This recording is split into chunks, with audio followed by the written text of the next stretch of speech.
Factor, CEO of Long Island Cares and the Harry Chapin Food Bank, and welcome back to another episode of Breaking Bread at Long Island Cares. This is our YouTube program where we bring you into the workings of the regional food bank and talk about hunger and food insecurity, but we also bring in guests from the outside. And some of my dear friends and colleagues in the nonprofit field have been on this show many, many times. And we're welcoming back Dr. Jeffrey Reynolds, who is the president and CEO of Family and Children's Association here on Long Island, one of the premier drug mental health organizations dealing with a range of topics related to the issue of substance abuse and mental health. Jeff, welcome back. It's good to see you again. Thanks. Always a pleasure. We ran out of time last time. We ran out of time. Because we were just getting into stuff. We're getting into it. Happy to finish the conversation. But online, people unfortunately don't spend hours watching online programs. It's probably better. Yeah, I think so. But, last time you were on, we were really getting into the issue of substance abuse. Yeah. But then there's this whole other component of Family and Children's Association, which deals with mental illness and mental health, which is something that I know a little bit about, having spent 27 years of my career in the mental health system. And I'm going to start off with a similar question that I asked you when we were together last time. From your perspective, what's the state of mental health on Long Island right now? I'll give you a perfect example of where we are. On the way over here, I got a call from a parent who was looking for a psychiatrist for her 15-year-old. She called a psychiatrist's office, well-known psychiatrist in Suffolk County, and was given an appointment in the second week in January. Wow. Lots of bad things can happen to kids over the course of 4 or 5 months, and lots of bad things are happening to our kids who struggled very severely during COVID. Again, mental health issues existed pre-COVID, but they were worsened during COVID, and you had kids that were locked in their homes, away from guidance counselors, away from school social workers, away from their peers. They're now returning to school, and lots of folks are happy to be back and all gung-ho. There's a lot of kids, though, that are suffering anxiety like they never experienced before, who are refusing to go to school, who have experienced learning loss, and you had students that were A students that all of a sudden are struggling and blaming themselves. And, look, adolescence is a really unsure and tenuous time. And I think kids and parents alike are really struggling through all this. There's a ton of money being pushed at school districts, probably not enough, but it's a step in the right direction, but it doesn't solve the community piece of it. And if you think about this historically, you probably had some direct experience with this. Years ago, New York State closed down a lot of the psychiatric facilities for kids, for adults as well. And the promise was, and it wasn't implied, it was stated, the explicit promise was, we're going to bolster community-based services and be able to maintain people in their own home environments and without expensive, dehumanizing hospitals. They did the first part really well. Kings Park is shuttered. It's full of graffiti, is closed. But they didn't follow through on the second piece. And so that investment in community-based services has really been insufficient at best. And as a result, we see a mental health crisis in kids so badly that a bunch of national organizations recently went to President Biden and asked him to declare a national emergency when it comes to kids' mental health. Again, not new, because it existed before COVID ever hit, but it's been exacerbated, and now it's on full display. And I'm optimistic that there'll be some more dollars and some more innovative programs in all of this. One of the things I would love to see, and we've done this in other spaces, is the use of kids themselves to be peer mentors to their colleagues, because I think sending social workers into schools is phenomenal. It's great. But we found that in a lot of cases that peer-to-peer outreach makes all the difference in the world. And the reality is all of our kids know which peers are struggling. They know more about their friends than parents do, than teachers do, than sports coaches do. And I think, some of the more innovative programs involve almost deputizing those young people to be a care team, an informal care team in schools. And the mental health system has had some successes with adult peer-to-peer counseling and relationships. You talk about government, and I go back all the way to 1963 with the Comprehensive Community Mental Health Act, where it was under President Kennedy, and the issue was take the dollars out of the institutions and put them into the community. Some communities did it, some communities didn't. There's always been a lot of stigma and opposition lodged at mental illness and the mental health system. I remember I was personally involved trying to open up, structured community residence programs and getting backlash from the community. It's a hard thing for people to come to terms with. Maybe now in 2022, since I think more than half of the people who got through COVID didn't get through without being scarred by something. Yeah. And, you bring up the point that at the top of the list of people having trouble are children. Yeah. And that's a hard, excuse the pun, that's a hard pill to swallow for anyone to realize that we're leaving children out there on their own. The schools are trying to come back, businesses are trying to come back, but the work that you do and your staff do at Family and Children's Association, it is the essential work. Other than depression, anxiety, I'm assuming some peer pressure and bullying, what are you seeing in kids today, and how severe? I mean, do you think we're at a point with children's mental health where you would advocate for opening up more inpatient beds? I think we need them. Really? There are kids that are really sick and really a danger to themselves. And so, here in Suffolk, we've actually seen some innovations. The DASH Center right up the block is certainly one of those innovations. We're working with CN Guidance to do a similar type of thing in Nassau County. But we need more of those community-based centers. If they're not hospitals, and I'm not a fan of hospitalizing kids, make no mistake about it, but parents don't have options. And where there are options, there tend to be waiting lists. So I think, part of this is, yes, reopening some of those slots, reopening some of those beds, but also, walk-in clinics would be critical. Those crisis stabilization centers would be critical. We rely too heavily on emergency rooms, and every parent that's done it before knows you go to the emergency room, you sit for 5 hours, your kid is discharged, now they're angry and upset in the back of the car as you drive home and they miss yet another day of school. And so I would love to see some new models of care. Our home-based programs have been reasonably successful, where we offer parents respite services and those types of things.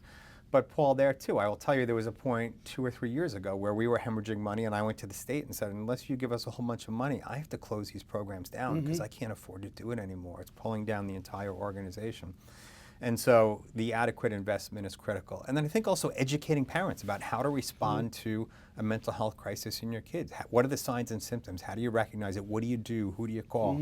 Most pediatricians don't know how to do this, and that's who families turn to first. So how do you, I shouldn't say how do you probably have alliances with some of the major hospitals, some of the regions, great pediatricians. And I would imagine that between your organization, the hospital, the Pediatric Association, that everybody is working together to try and put pressure on government to say, look, you need to fund these adequately. It's not enough just to talk about it. I know that Nassau County recently, and perhaps Suffolk, got a infusion of money to do mental health services. How do you see that money getting out to the agencies that need it the most? One of the things that's challenging is that there's these big announcements, there's press conferences, there's, microphones and big checks, and then you hope that the money gets out the door into programs and to the people who need it fast enough. And the bureaucracy, as you know, can be really, really stifling. And, during COVID, government said, we're partners with you, we're going to relax some of the regulations, we're actually going to roll up our sleeves and function effectively for the best possible outcomes. And now the pendulum has swung back the other way, and that all the bureaucracy that existed pre-COVID is back times 10. And so, I've participated in more than one of these press conferences around opioid settlement dollars or new infusions of cash. And then you find out, well, the money isn't going to be out the door for 3 months. And I'm sitting there in the back of my mind, sometimes not even in the back of my mind, wondering, how long will it take to get the money into programs, and how many people are we losing in the process?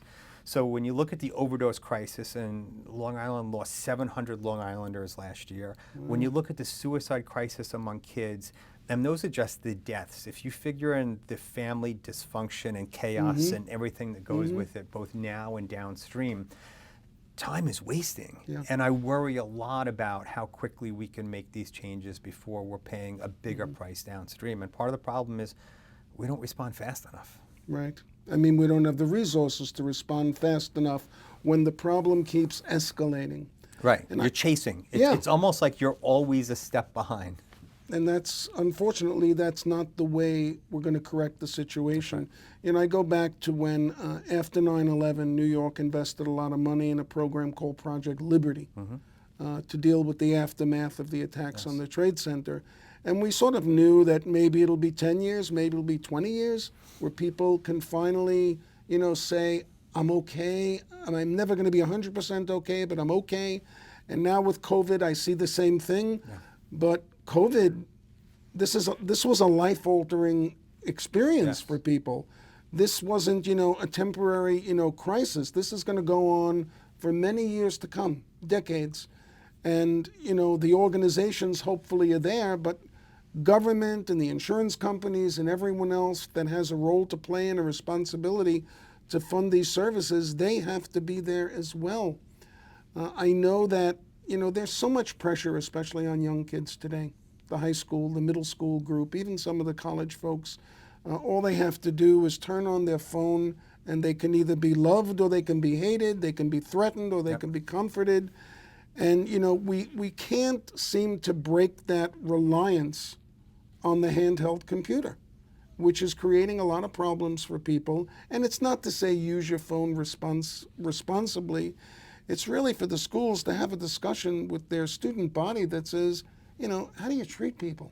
Right. If someone is struggling with a mental illness, whether it's brought on by substance abuse or brought on by environmental pressure, the right thing is not to sit there and, attack them and criticize them, because behind every child that suffers from an emotional problem is a family that's suffering from the same problem. So what do you tell families? Because I know they're looking for answers. Well, look, there too, as adults, we model the behaviors. Right? Remember when Charlie Sheen had his very public breakdowns? And yes. it was like a circus show for most people. And there was no one who said, this is a person who's experiencing a mental health issue. We should have compassion. It's not for ridicule. Kanye, another example, someone who's publicly struggling, and we don't necessarily view it as publicly struggling. They become the butt of late night jokes and such. So I think part of it is creating that awareness. And I think we have a golden opportunity to do that. And the golden opportunity is this. Virtually everybody felt some mental health consequences associated with COVID. Even the most well-adjusted, and I put that in quotes because I don't really know what it means, person experienced the anxiety, the uncertainty, the depression of being home every day, the wondering what comes next. And I think that maybe perhaps provides a basis for us to begin to understand what some folks go through times 10 on a daily basis. So I think that's the piece, that's the opportunity here, right? There are some downsides to COVID. There are some downsides to us declaring it over prematurely, but I think the upside is for the first time, people got a taste of that uncertainty, that natural anxiety that comes on an everyday basis. And I've said to more than one person, now imagine that's your life times 10 each and every day. And imagine you're 13 or 14. And so my hope is that out of this comes a new sense of empathy. But I always say to parents, the best piece of advice I can give you is to trust your gut. Same advice we gave people after 9/11. If you see something, say something. And if something doesn't look right, talk about it. I think what you're saying is so important in that when it comes to mental health, mental illness, regardless of who the individual is, a child, an adult, a senior, the issue is for us as a society to have some empathy for these people. When someone is dealing with mental illness and struggling with it, they really need people to listen and have an empathetic ear, as opposed to just, putting them down or blaming the parents or blaming themselves. We can go on and on and on, but like last time, we just keep running out of time here with you. Jeff, I'm looking forward to having you back sometime in the future. I welcome. We are so lucky here on Long Island to have you and to have your organization and your staff. Look, if you need help, whether it's with substance abuse, a drug problem, mental illness issues, please reach out to an organization that you can trust. How would people get in touch with Family Service Association? Sure. We have a website. It's fcali.org or familyandchildrens.org. We're happy to help. And, I would be remiss if I didn't thank you for all you do and all this organization does for Long Islanders, too. We're lucky to have you as well, for sure. Well, that makes us two very lucky professional people. Jeff, Absolutely. A pleasure. My pleasure. Okay. If you want to follow us on YouTube, please do. We bring you Breaking Bread as soon as we tape new episodes. I want to thank our sponsors from CardWorks, Financial and Accounting Services, for their support of the program. If you have a comment, if you have some information that you need, please get in touch with us. Visit licares.org or call us at 631-582-FOOD. Until next time, this is Paule Pachter, CEO of Long Island Cares. Stay well and take care of each other.